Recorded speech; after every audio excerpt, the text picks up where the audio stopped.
दोस्तों, क्योंकि सास भी कभी बहू थी कि आज के एपिसोड में जो हुआ उसने पूरे वीरानी परिवार को हिलाकर रख दिया। कहानी अब एक ऐसे मोड़ पर पहुंच चुकी है जहां रिश्तों की असली परीक्षा होने वाली है।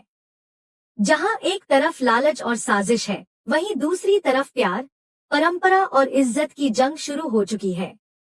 आज की शुरुआत होती है वीरानी हाउस से, जहां हर तरफ दिवाली की रौनक है, खुशी का माहौल है और सब लोग अग्रवाल परिवार की एनिवर्सरी पार्टी में शामिल होने की तैयारी कर रहे हैं।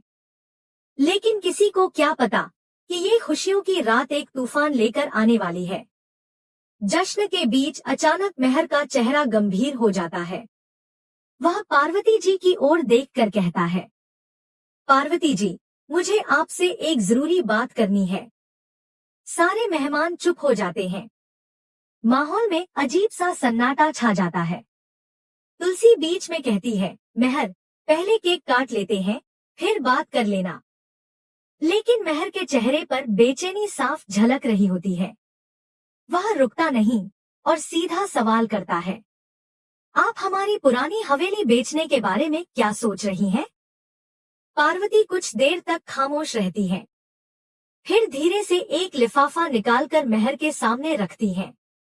परी के चेहरे पर चमक लौट आती है। उसे लगता है बस अब उसकी मुराद पूरी होने वाली है। वो आगे बढ़ती है, लेकिन तभी पार्वती का सख्त स्वर गूंजता है, रुको परी, इस लिफाफे को छूना भी मत। सभी हैरान। माहौल एकदम ठहर जाता है।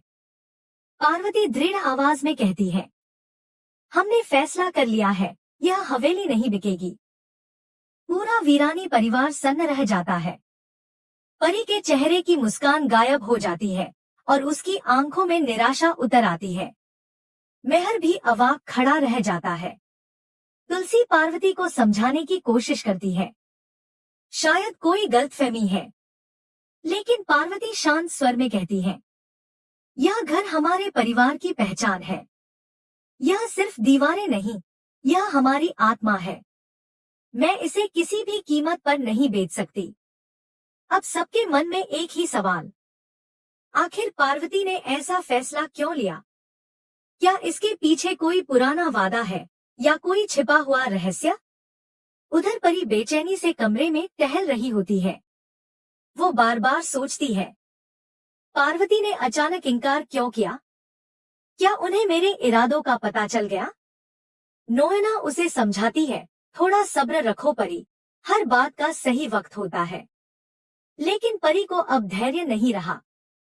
वह मन ही मन सोच रही है, अगर यह हवेली मुझे नहीं मिली तो मैं इसे हासिल करने का कोई भी रास्ता चुनूंगी। इधर पार्वती और तुलसी के बीच एक दिल छू लेने वाला सीन होता है।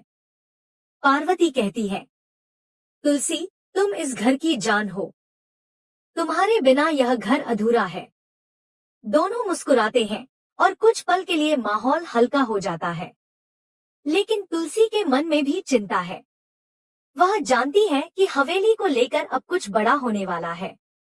उसी समय मिहिर और पार्थ के बीच बातचीत होती है। मिहिर गुस्से में पूछता है, पार्थ, तूने वो पुश्तैनी प्रॉपर्टी क्यों बेच दी? करण भी आग बबूला हो जाता है, क्या हमारे परिवार की इज्जत की कोई कीमत नहीं तेरे लिए? पार्थ गहरी सांस लेकर कहता है, क्योंकि वो संपत्ति अब हमारी है ही नहीं। मैंने वो बेच दी। पूरा परिवार सदमे में आ जाता है। एक तरफ परी हवेली के लिए झगड़ रही है और दूसरी तरफ पार्थ ने अपने पुरखों की निशानी ही बेच डाली। मेहर हैरान है, गुस्से में भी है, लेकिन शांत रहने की कोशिश करता है। वह ओम से कहता है, अगर आप चाहें तो मैं किसी भी कीमत पर वो घर वापस